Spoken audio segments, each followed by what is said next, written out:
us to rely The more on Philippine sources. Environment Chief Managing urging the local country's manufacturers plastic to waste do becomes more in challenging reducing than ever. plastic More than pollutants. 100 This is a recent study have showing joined the plastic Decade of waste is Clean even present in Metro Manila's air. and its Rafael plastic Bozano crisis. reports. Last December 4, 2021, representatives from three sectors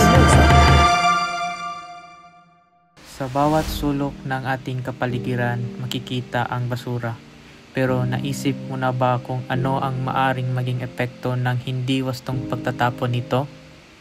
Ang hindi wastong pagtatapon ng basura ay isa sa mga pangunahing sanhi ng polusyon.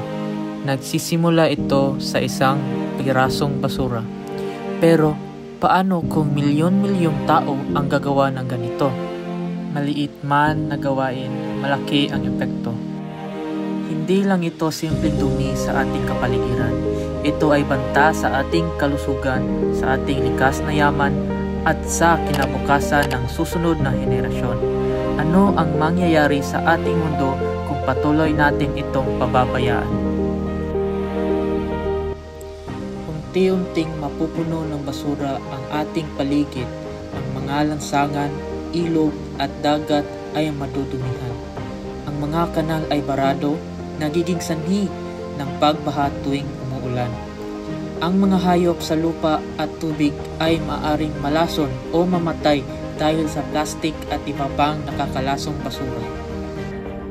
Kung lahat tayo ay magiging responsable, magkakaroon tayo ng mas malinis at mas ligtas na kapaligiran.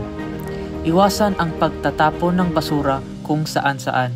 Ito ay para sa atin at para sa mga susunod na henerasyon.